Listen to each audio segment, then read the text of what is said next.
Hello and welcome to a very special episode of the Unmeasured podcast. I am so excited to be joined today by Kelly Nemiro, a certified holistic health coach, Pilates instructor, the host of the Balancing Chaos podcast, and the creator of the WBK app. Kelly, welcome to the Unmeasured podcast. Thank you so much for having me. I'm so excited to be here.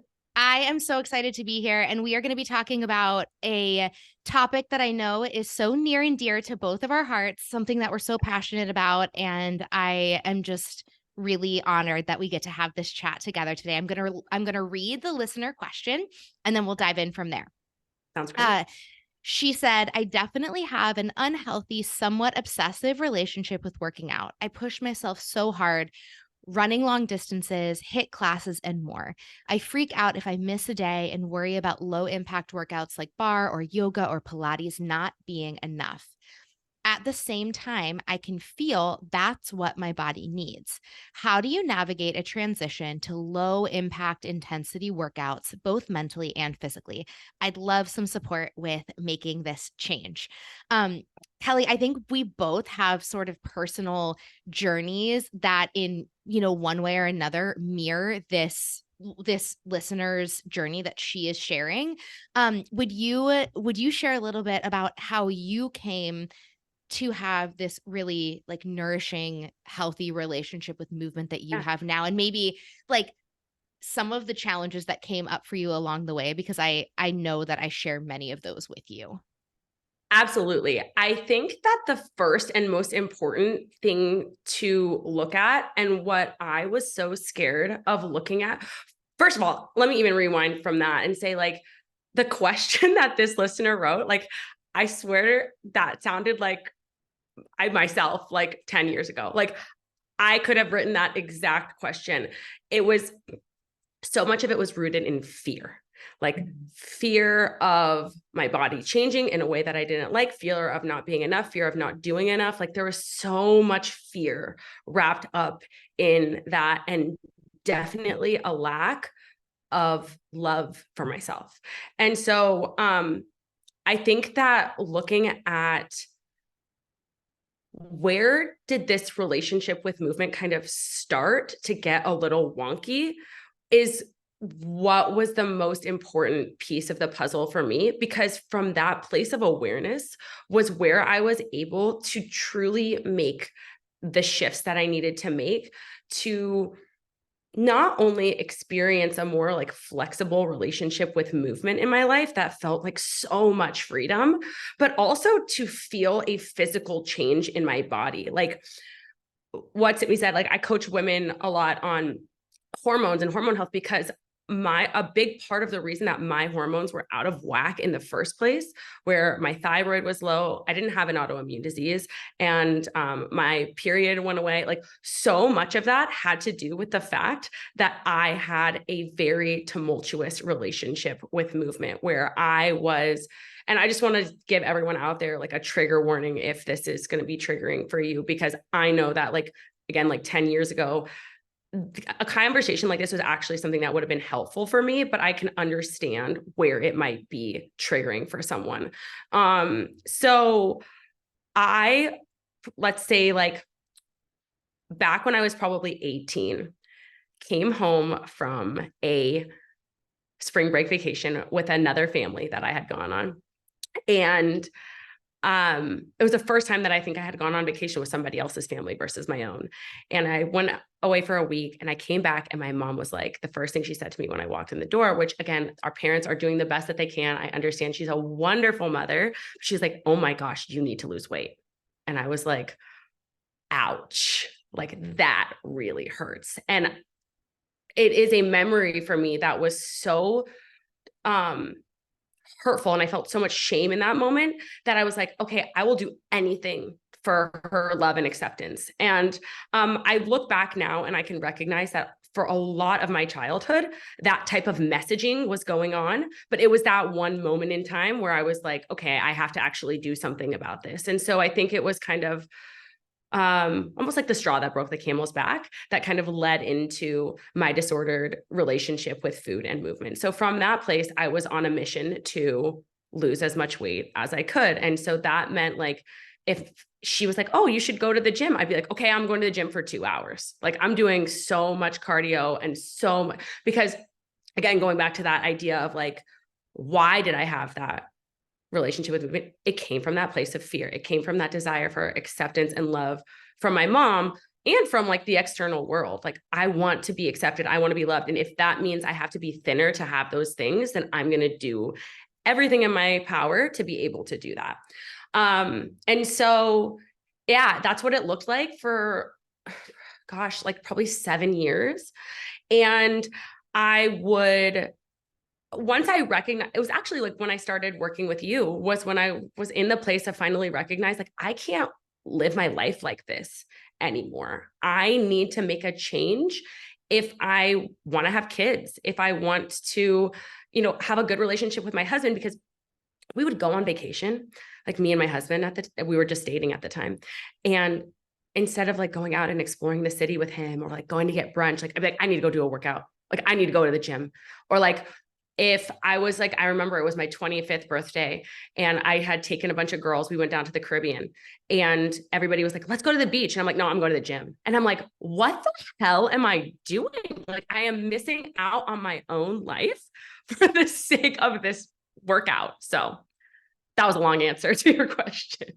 Kelley, thank you for every part of that answer. I can relate to so much of what you shared, like the underlying reason why there is this obsession or this feeling of like, I need to do this workout Yeah. or something bad is going to happen. There's that fear, there's that scariness of like, I will lose love, I will lose acceptance. Like that underlying fear. And I'm sure anyone who struggles in their relationship with movement can probably think of, like you said, that moment. It was the straw that broke the camel's back, right? Like, I Yeah. think we can all think of a moment in our experience where it's like, oh, that was the thing that just like really pushed me over the edge, or that was the comment, or that was the experience. And like from then on, it felt like, we were off to the races. And it's really hard to go from a moment like that to a place where it's like, wow, I really love myself and movement is a way that I take care of myself. And I'm really coming at it from this intention of like love and nourishment. And like, it's okay for me to be a little bit flexible, and I don't have to miss out on these life experiences to get in a workout. Like Yeah. it's challenging to go from one to the other. And it's also like so rewarding and so fulfilling. And one of the many things I love about this question is that she asks, like, how do you transition both like mentally and physically? And I think we sometimes think about switching up a workout routine or changing the way that we move our bodies as this like purely physical thing. But I think sometimes like the mental piece is almost like the harder part of it, is Absolutely. almost like the bigger part of it. Yeah. 100%. I think that so you'll have that, like a lot of people, like you just said, like have that moment in time where like that triggering thing happens where you're like, okay, now I'm in this. And it's like usually something that you're hearing from somebody else that breaks that trust with yourself. Like, oh, somebody else said I'd look, like I should work out more, or like this person's doing this diet, so I should do this diet because they're doing it. And so it's like usually something external that causes you to feel like you can't trust your own body. And I remember like when I was going through all of this, as I mentioned, I lost my period for a couple of years. And I would go to doctor's offices and they would be like, oh, just get on the birth control pill. And I'm like, that is so counterintuitive to like what I'm trying to accomplish here. Like, because I want to have kids, like I want to have babies. And then I'd be like, I would mention at the same time, because I was still very like mentally stuck on my weight. I'd be like, oh, and like, I just feel like I can't lose these last 10 pounds. And every response until I finally went to like a functional medicine doctor was, okay, we'll eat less and just like exercise a little bit more. And so that was like fuel to the fire, that mental fire of like, well, I can't take a break. And what I'll tell you is that like eventually once I finally got so far, like past a point where I was like, I was married. I knew I wanted to have kids. I knew I needed to like a stronger relationship with my husband, where he was like, he was not frustrated, but he was like, why can't we spend time together? Like, why do you have to leave me? I was like, okay, I need to try something else. And what was really helpful was like every time I would do like it was never like going from like, okay, I was working out 2 hours a day to like, oh, now I'm only working out 20 minutes. Like that is not how I did it. It was like, okay, I need to go from 2 hours to an hour and a half. And if I can say like, okay, I feel comfortable that like nothing bad happened in doing that, like nothing scary happened, you know, for me and my personal experience, because my cortisol was so high because I was so stressed out. And then these intense workouts were just adding to that stress.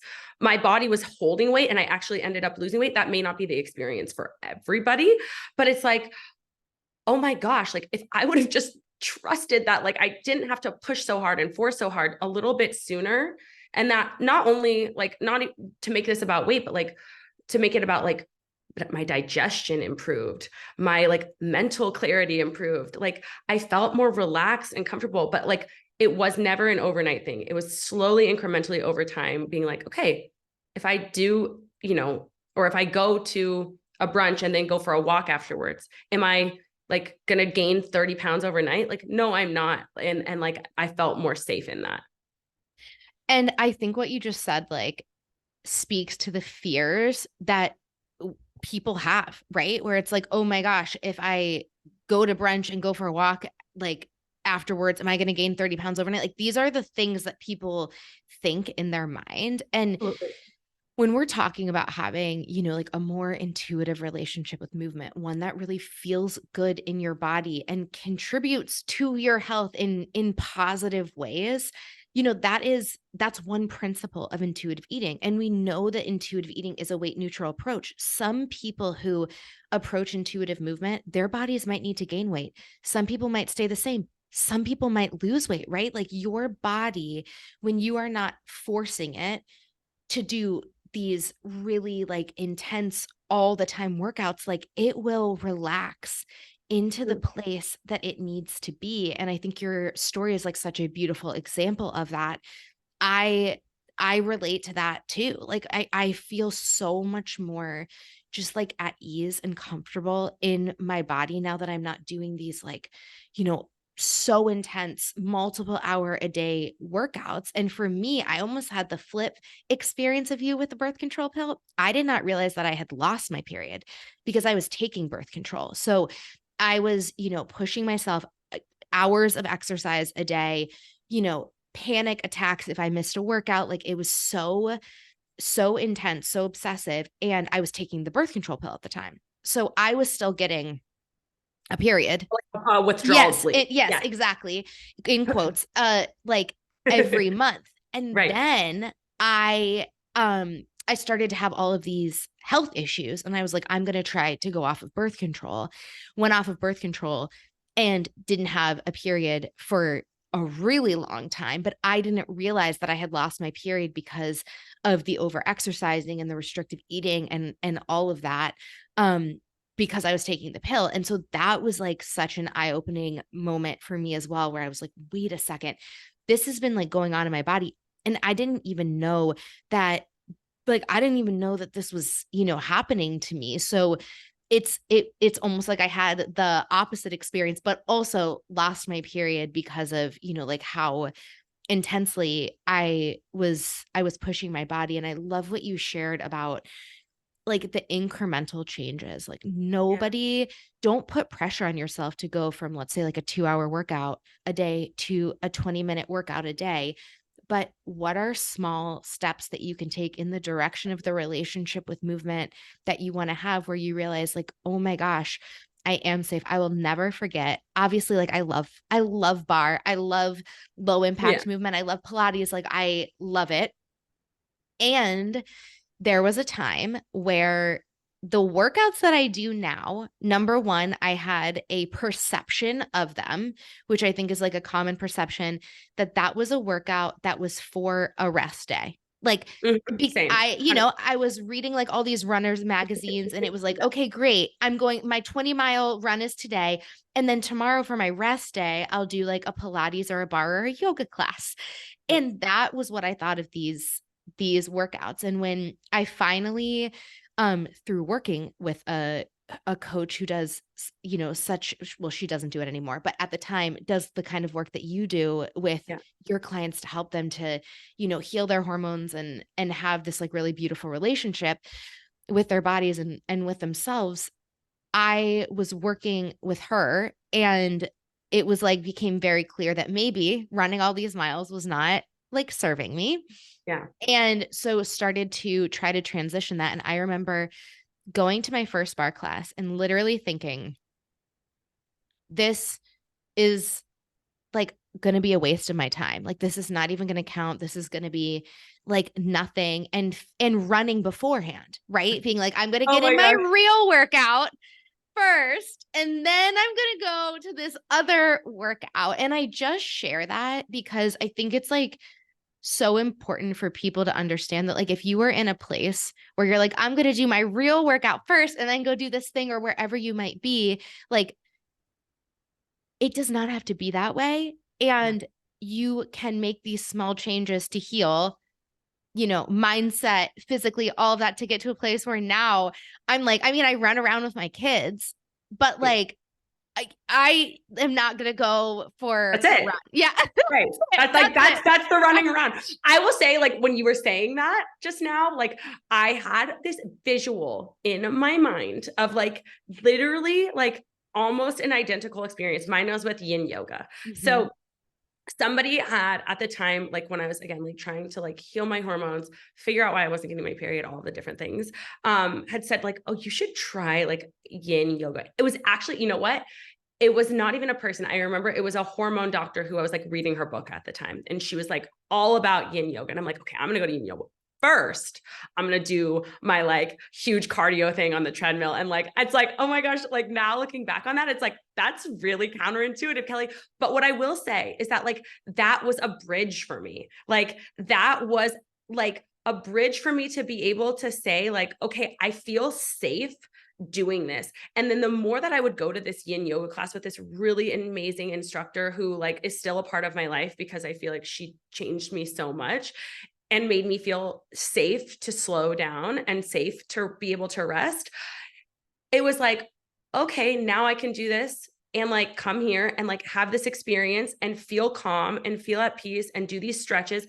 And then maybe I'll do a 30-minute walk. And then maybe I won't do a walk at all. And maybe some days I'll just do this where I'm just relaxing in these poses. And that feels really good. So it was kind of like that. Like that was like the first baby step of all the baby steps. And so I think that like you sharing that is really beautiful. The other thing I want to say too about the whole, birth control thing, because I think the experience that you had is an experience that a lot of people has. And that's what I was going through at first too. I was on the birth control pill for 10 years before I came off and realized I didn't have a period. And so, I mean, I probably didn't have one for a lot longer than I thought.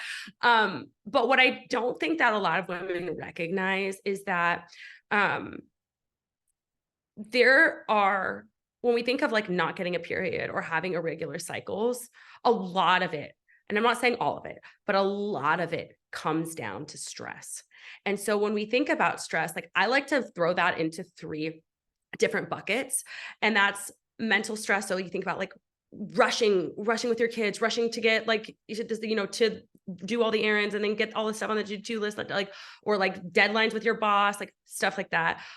Emotional stress. So you're fighting with your partner, a loved one just passed, a pet just passed, like, and then some sort of like physical stress. And like, what I tend to typically see is mental and physical stress are typically the stress that people have that end up running longer courses of time because we're in that place of like, oh, it is my mindset to overexercise. It is my mindset to undereat. And so those are physical stressors that are going to cause your body to feel like I'm in fight or flight mode. And I am not prioritizing reproduction here. I'm not prioritizing fertility. I'm not even prioritizing digestion or hair growth or any of that. I am prioritizing staying alive. And that's exactly what my body was doing. Our bodies were doing when our cycle shut down because we were over exercising. So I just wanted to explain that a little bit. Such a helpful explanation. And I love the way you broke down like the different kinds of stress that people can be experiencing. And I do think that so often people overlook the physical stress of over Absolutely. exercising, of under eating. Like these things are so stressful on our bodies. But I think people don't equate them with being stressful because they're sort of promoted as being these like really healthy behaviors, right? Because there is a, it's, I feel like there's this idea that always weight loss equals health. And so it's like anything that might potentially support you to lose weight, which I feel like historically, everything that I read was like, eat less, exercise more equals weight loss. And so then we're like, okay, great. I'm going to eat less. I'm going to exercise more and then I'm going to be healthier. And so it can be really confusing to be like, wait a second, I'm trying to do everything right. And it doesn't register to us that, like, actually, these behaviors are creating like an unhealthy level of stress in your body. And there is a way to nourish your body with food, with movement that helps you to feel your best and that helps you to live in your, like healthiest and happiest like place in your body. Absolutely. I think that that comes back to the like what we were talking about, like even with doctors who would say that Mhm. like to me, or like, and I know that's the experience that a lot of people I've talked to have had. It's like you go to the doctor's office and they say like, oh, you want to lose weight, eat less, exercise more. We read it in. I mean, when I was like, growing up, like teen years, like would read Cosmo. Now it's like all these young girls are seeing it on Instagram. And so I think that it's something that is highly promoted and coming at you from every angle, including for some of us hearing it from our own parents. Yeah. And then what that's doing is like disconnecting you from, am I tired? Do I feel energized right now? Am I hungry? Am I full? Like I was so disconnected from all my own internal cues and I was running on autopilot. And I get this question from clients all the time because I think that we often, like, I know you do, like, it's like we attract the people who are going through similar experiences as to what we went through, because that's like what we're vulnerably sharing online. And so, what I will say to women all the time is like, it's not a quick, easy fix, like reconnecting with yourself. And it's not a sexy answer either. I think that people want this like, oh, like, okay, well, just, do this one quick thing. And then like, then you're going to know how much to eat, or like, give me, oh, what I get all the time is give me a meal plan, give me a meal plan and just like, tell me what to eat. And that it's like, no, no, no, no, no, that's not going to work. Like that's me doing like the work that you should be doing. And what I think it really takes, if we're going to like generalize it for everyone listening here, is like pausing, like slowing it down and pausing and saying, how do I feel today? Am I too tired to get up and like go for that run that I usually do? I mean, I don't personally run anymore. I absolutely hate it. I will never run again in my life, even though I used to do it all the time. And no shame if you like it. If you get endorphins from that, like great. Like, but it's about, I don't think that anyone is in a place where they're going to want to like do a 10-mile run every day, or like for me, like do like this intense incline on the treadmill every day. Like it's about checking in and saying, what might feel good for me today in that pause? Like, what am I hungry for? I remember like, just to like kind of like put this in the perspective of food too. Like I would eat the same exact thing for breakfast every single morning, just like I would do the same exact workout. And it's like, you are not a freaking robot. Also, like to kind of bring in the conversation of hormones, because that's like really the work that I focus on, is like we have this beautiful 28-day cycle as women. And if we're just doing the same exact rigid thing every day, we're not connecting and honoring the rhythms of that cycle. And it's like you're closer to your period, you're going to feel more tired. On your period, you're going to feel probably really depleted. That next week, when you're coming off of it, you're going to be energized and ready to go. So it's like, how can we listen and pause a little bit more? I love that, Kelly. Something you said earlier in the conversation around the yin yoga class was that, Yeah. like, doing your quote unquote real workout before you went that first time, that it was, it it was kind of this bridge that allowed you to have that experience. And then you started to feel safe to slow down. And I just think that, like, when you said that, I was like, yes, feeling safe to slow down, like, that's such a huge piece of this. And like throughout our cycle, when we do have, these natural energy shifts that are happening, like, because we're not robots and we are like these, beautiful human beings. So as women, we do have these cycles. Would you be open to sharing like the 4 different phases of our cycles? And typically, obviously, things can be happening in someone's life. Like you could have like an unexpected grief that pops up, or something that's going to shift your energy, like the Right. stressors that you described. And things can happen outside of our menstrual cycle that can impact that. But let's just say that, we're sort of in a place where we're able to be really guided by our menstrual cycle. Can you share the 4 different phases, and what typically, like, how movement can look to like support each of those phases? Yeah, absolutely. And I'll tell you too, I used to so my husband, he goes to something called F45 every single day. It's like a 45-minute functional training, like intense, high intensity interval training class. And um, back before that, he was doing something called Orange Theory, which is kind of the same thing. And I would wonder to myself, like before we got married, I'm like, why can he do that every day? And I can't, like, and I feel, not that I like can't because I would, but like I feel exhausted and he feels good.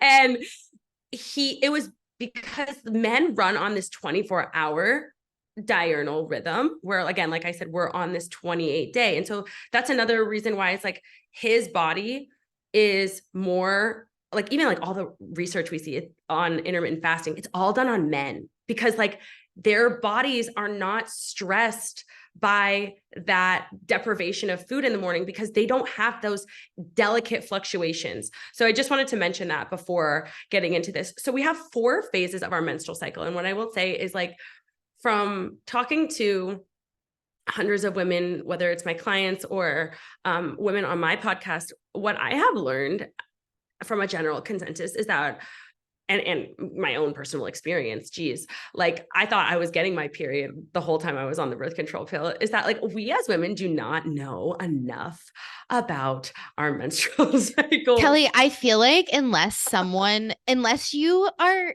actively seeking out this information, we are never taught this. When I found out there were 4 phases to my cycle, I'm like, what? Like, I had no clue. And it's like, this is happening in my body. No one has mentioned this to me. Like, no, I had no clue. So for anyone listening who's like, wait, what? We have like 4 phases. Listen, you're not alone. I think I just discovered that it was like 12 years ago when I learned that. I'm like, we have what? Yeah, it was literally like around Shocking. the time that I was trying to get pregnant, and my father-in-law is a fertility specialist, and so I'm like, oh, that's interesting, because then it was like I was trying to like learn all of this stuff about my body that I feel like we were never taught. If school could teach us things about finances and our own bodies, we would be If much better. only. Yeah, right. We should write a new curriculum. Um, so 4 phases. So your first will be, some people say the first is the menstrual. Some people say the first is follicular.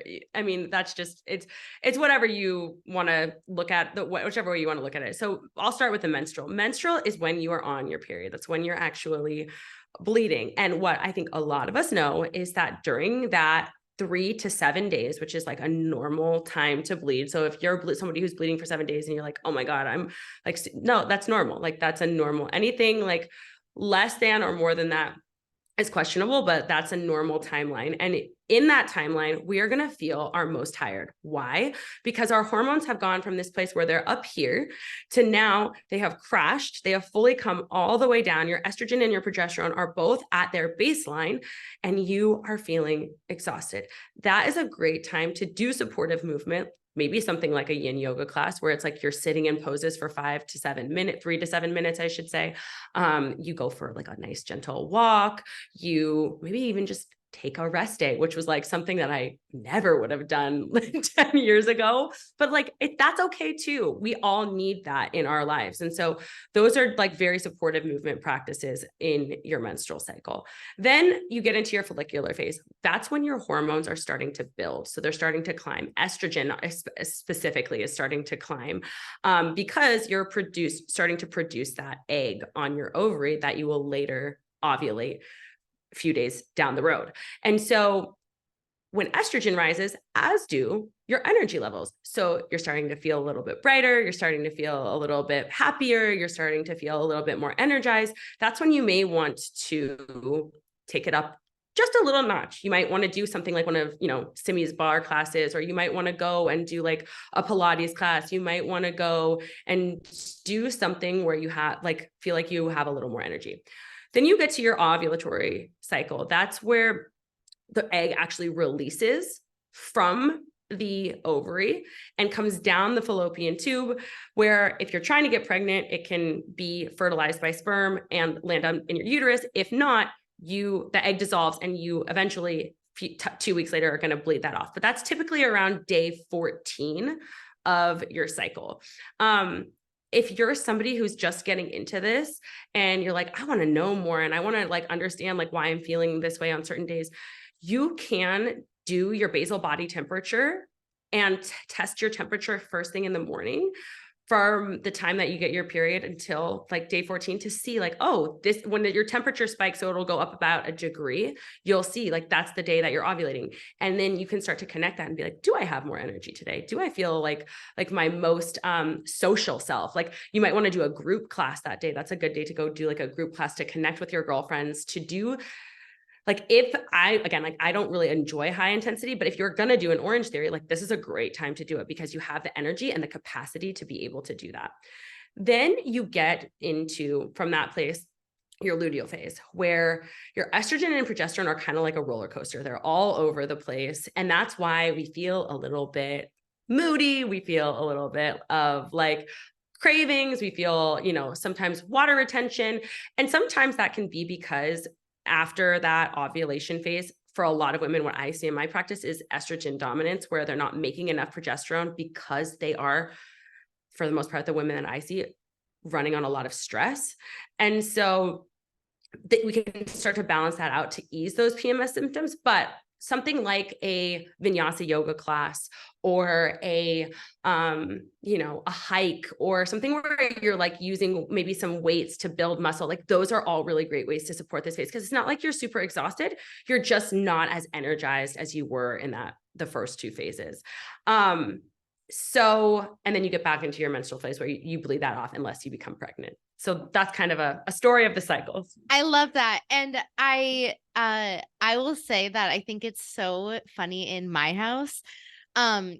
Everyone, I'll like, come out of the bathroom and I'm like, I got my period. And Tim's like, yeah. Everybody in the house could have told you that was coming the last 48 hours. Yep. I'm just like so irritated with everyone and everything. I'm just like, why are you breathing like that? Do not, I cannot. It's so funny. It's like the 48 hours before. I feel like everyone just knows. They're like, we know where Simi is in her cycle. It's for sure any minute now. It's coming. And I think that like all women are, to some degree or another, experiencing that. And I think we're like taught to be like ashamed of it. Like, it's like this like bad negative thing, like, oh, you're hormonal. And it's like, yeah, like that's great. Like, I know that like I'm, having all the phases and like life is happening. And like, people used to say that, I would be like, so like ashamed of it. And I'm like, no, like I'm happy. Like that's so much better than not getting my period or like the alternative. Yes. And and I think one of the things for me that is so freeing about like the cyclical information that you shared, is like, for me, it was permission to not have to feel the same way every single day. It's like, of course. And the hormone piece of it is one piece of it. Other things can be happening in your life that can make you feel different on different days. But like the hormonal piece for me was this huge unlock of, wow, I am not meant to be able to be exactly the same every single Monday or every single Wednesday or every single day. Like my body has different needs on different days, and this is a very like scientifically research proven reason why that is baseline in my body, regardless of any of the other things going on that might also be making me feel more energized or less energized or whatever it might be on different days. Like this is a constant. This is happening all the time. And it is such an unrealistic, unhealthy expectation for me to put on myself that I'm just supposed to be able to wake up and do it exactly the same every single day over and over and over again.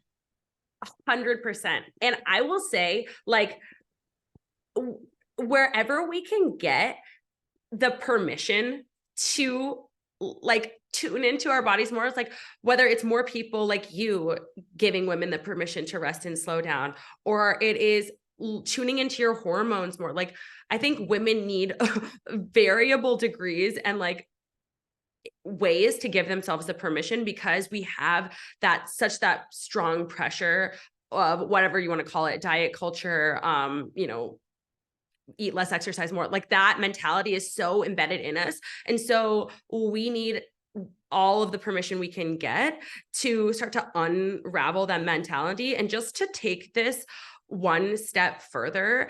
When we start to work with each phase of our cycle, or what is called cycle syncing, and we are more in tune and honoring those phases of our menstrual cycle more, there is benefit to that, right? Where if we are not honoring that and we are just pushing through and doing like what I did, where I was like doing the same 2 hour, I say that and I'm like, how did I spend 2 hours in a gym of my life every day?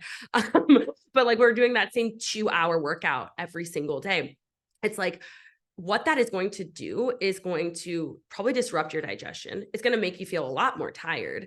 It's going to make you feel like you're maybe not digesting your food as well. It's going to make you, for me, like lose my period. So there's so much benefit to listening, because it's like the example that I said of like the low progesterone levels or estrogen dominance that a lot of women in my practice work with. Like if we kind of work to release some of the stress, or like honor the rhythms of the cycle and say like, okay, during my menstrual cycle, I'm going to slow it down. I'm going to take it back a little bit. Like just from, I was actually talking about this on my Instagram yesterday, like just from that alone, I have seen multiple clients have longer cycles where they go from like 23 to 28 days or 29 days, where they have less irritability, they have less anxiety, they have less intense cravings for sugar and carbs, because they're not stressing their bodies as much.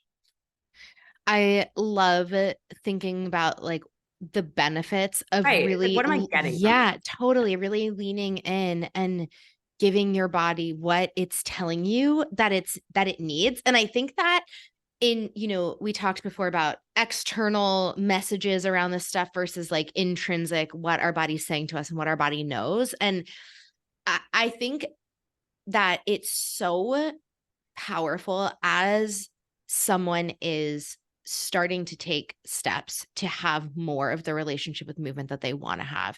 Something that if, this person wrote in, like, I feel like my body wants to do more of this low impact stuff, but I'm afraid.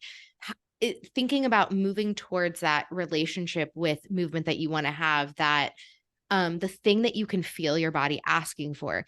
Yeah. Notice as you're doing these things, how it feels for you. And Kelly, I wonder if you would be willing to share, like you said a little bit about obviously like your experience before, your journey when you were doing these 2 hour a day workouts. Like, how did you feel versus what does it look like? What's it look like for you now? And how does it How does feel? it feel? Yeah.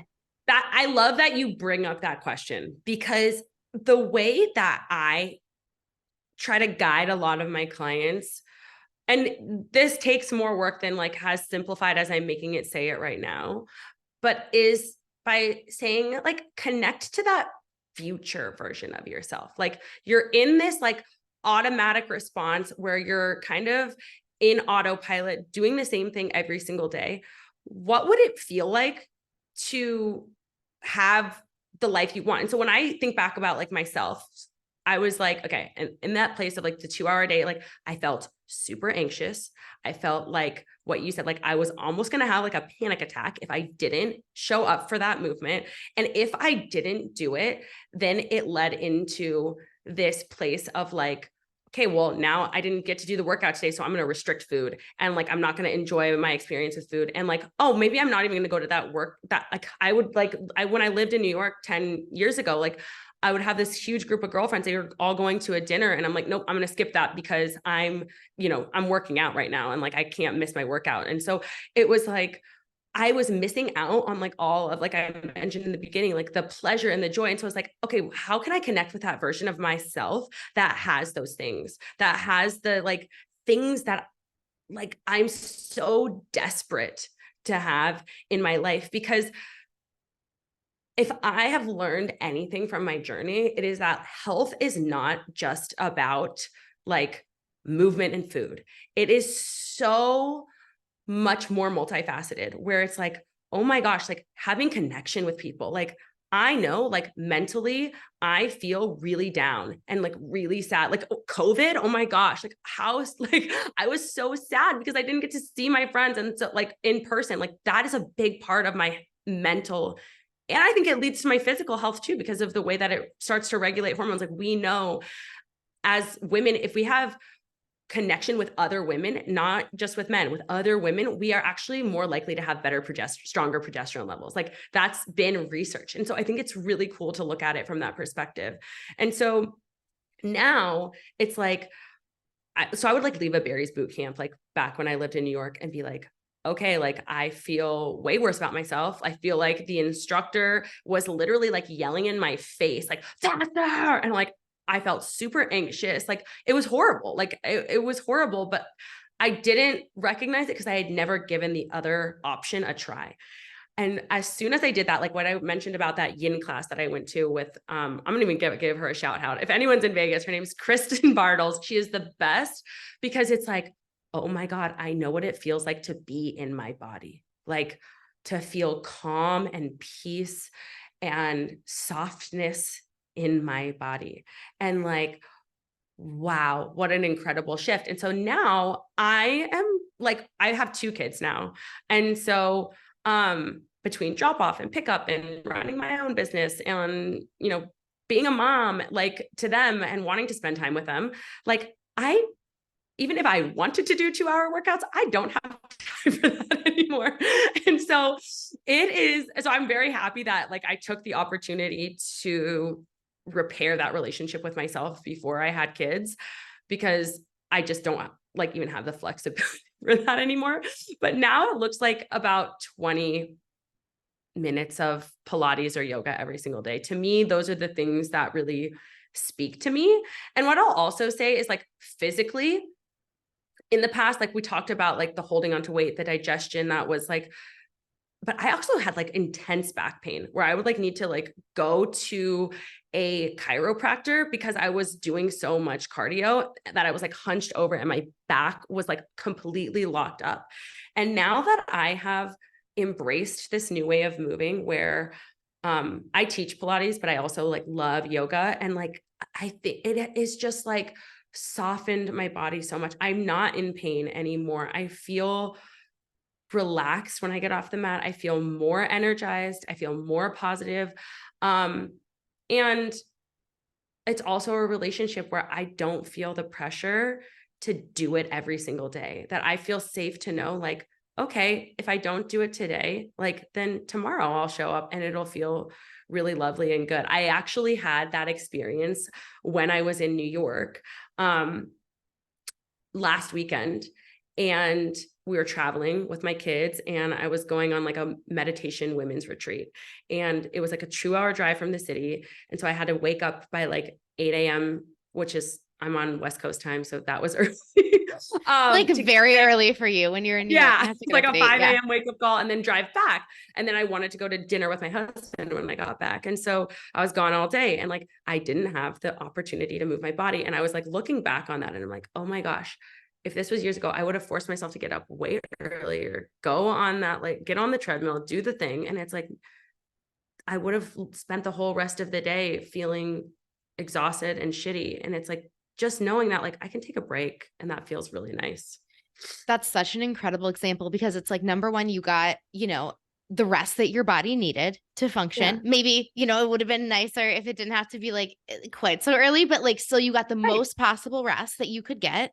Right. You got to feel present for this amazing meditation retreat and really enjoy it and soak it all up. And then you got to come back and have a beautiful date with your Yeah. husband. Like, what a wonderful experience that I feel like previously for both of us, like not getting in that workout would have been so mentally distracting and overwhelming that Yes. it's like Yes. you miss out on all of that. And I think I relate to so much of what you shared about the shift in like how you just feel in your body. Like, I feel so much more relaxed. I feel so much more at ease. Like, I just don't feel like I'm hanging on to anything. And I think that's the stress like around it, and just moving in a way that makes you feel so embodied, like, and helps you to feel so connected to yourself.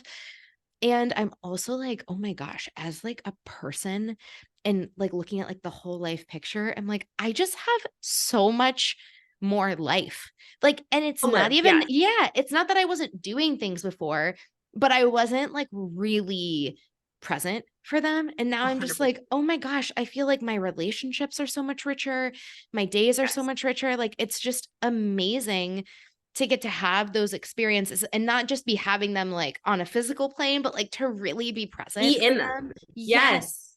It's Yes. so it's so amazing. And Kelly, I know that you obviously you're a Pilates instructor and you share your workouts on your app. Are most of your would you say most of your workouts are like around 20 minutes? Like, is that kind of like the sweet spot, or what does that look like for you and in how you share with your members? Yeah. I feel like they're really within the range of anything from like 12 to Mhm. like 35 minutes. And there are some Love it. exceptions. We have a couple like I did like a yin class on there that's like an hour It's long where it's like you're just amazing. holding the poses and stuff like that. Yeah. But it's like for the most part, it's in that sweet spot of like where it's like, oh, my days are filled with other stuff, like you said. Like Mhm. my days hold space for like all these other things.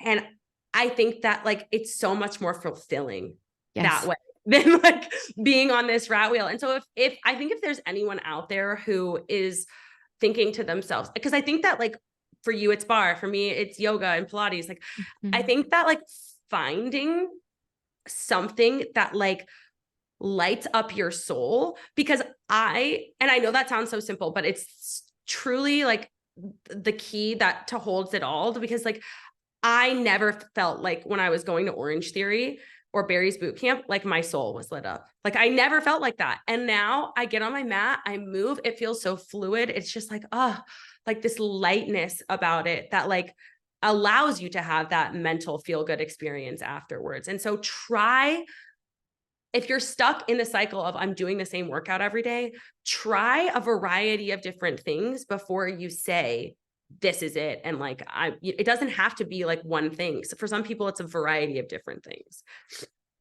I love that. And there's been so much research done that the number one thing that most determines someone having a long term, I'm really struggling with my words here. The number one thing that determines if someone has a long-term consistent relationship with movement is pleasure, is enjoyment, that they actually like what they're doing. Like, it is so important. And so I love that. I love that you just mentioned that. And it cannot be like it is so essential that people feel encouraged to find forms of movement that they actually enjoy, because if you don't like it, you're not gonna You're not going to stick have a with good it. time like doing it. Or if you No, force yourself to do something over and over again that you don't like, that's going to create stress for you. absolutely. I think that the like, if we can boil it down to like one thing today, it's like shifting from the mindset of like, I have to burn this many calories. I have to, you know, do this many, like this, for me, like it was 2 hours or whatever. Like if it's for you, 30 minutes, whatever it is, I have to like all of these like rigid things to be like, what do I actually enjoy? What do I actually take pleasure in? Like, because the rigid things are going to get you in what, like exactly what you're saying, like the all or nothing, like, oh, well, like, now I'm going to go on Thanksgiving break and it's going to be this 2-week break where I'm not going to do anything because I literally hate my workout so much. Yes, absolutely. I love that. Kelley, thank you so much. This was wonderful. I'm so glad we got to have this conversation. And I just appreciate you coming on here and sharing all of your wisdom. Thank you so much for having me. This was so wonderful. I love getting to talk to you.